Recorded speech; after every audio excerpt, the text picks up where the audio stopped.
Donc, on continue avec l'articulation du coude et on va voir tout d'abord les moyens d'union de cette articulation.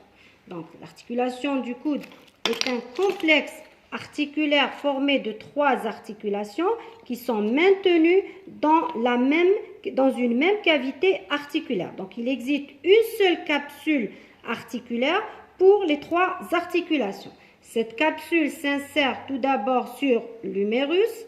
Alors, sur l'humérus, voyez là la capsule, elle s'insère à distance des surfaces articulaires et elle s'insère plus précisément au-dessus des 3 fosses, c'est-à-dire en avant on a la fosse coronoïdienne et la fosse radiale et en arrière la capsule s'insère au-dessus de la fosse olecrânienne. Sur l'ulna, l'insertion de la capsule se fait sur le pourtour des 2 incisures réunies, c'est-à-dire l'incisure ulnaire et l'incisure radiale. Pour le radius, l'insertion de la capsule se fait au niveau de l'extrémité proximale jusqu'à la partie moyenne du col du radius. Quant aux ligaments passifs, ils sont représentés par le ligament antérieur, le ligament postérieur, le ligament collatéral médial, le ligament collatéral latéral, le ligament annulaire et le ligament carré.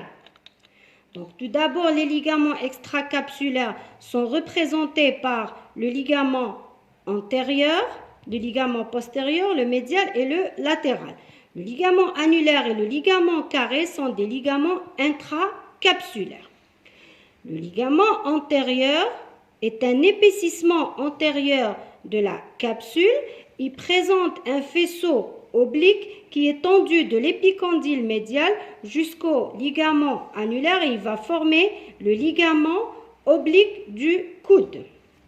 Pour le ligament collatéral médial, il est formé de 3 faisceaux, qui sont tous originaires de l'épicondyle médial. Donc le premier faisceau, il prend son origine sur l'épicondyle médial, il se termine sur le processus coronoïde, il se dirige donc antérieurement vers le processus coronoïde. Quant au faisceau moyen, donc il est toujours tendu de l'épicondyle médial, il se dirige sur la face médiale de la diaphyse ulnaire, alors que le faisceau dorsal, il est tendu toujours de l'épicondyle médial vers la face latérale vers la face médiale de l'olecrâne. Il se dirige postérieurement. Donc faisceau ventral, faisceau moyen et faisceau dorsal.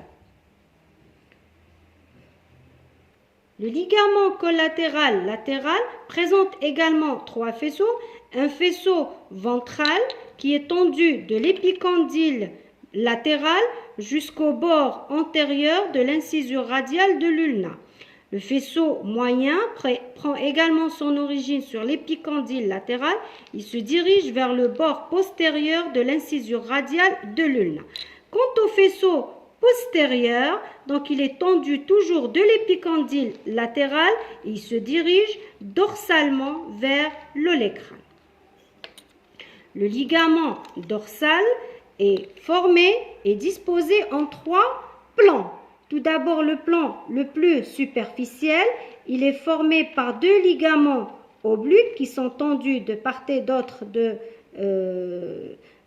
l'extrémité donc distale de l'humérus. Un faisceau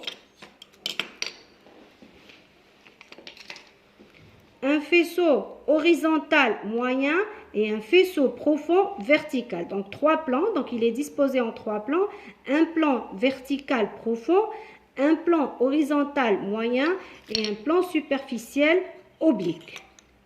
Ça c'est pour les ligaments extracapsulaires. Pour les ligaments intracapsulaires qui sont contenus à l'intérieur de la capsule, donc nous avons le ligament annulaire, déjà décrit avec les surfaces articulaires, et le ligament carré qui est tendu du bord caudal de l'incisure radiale de l'ulna jusqu'au col du radius. Donc, c'est un ligament intracapsulaire. Ces deux ligaments n'ont pas un rôle fonctionnel, mais ils ont un rôle leur rôle, c'est de maintenir le radius contre l'ulna lors des mouvements de pronosupination.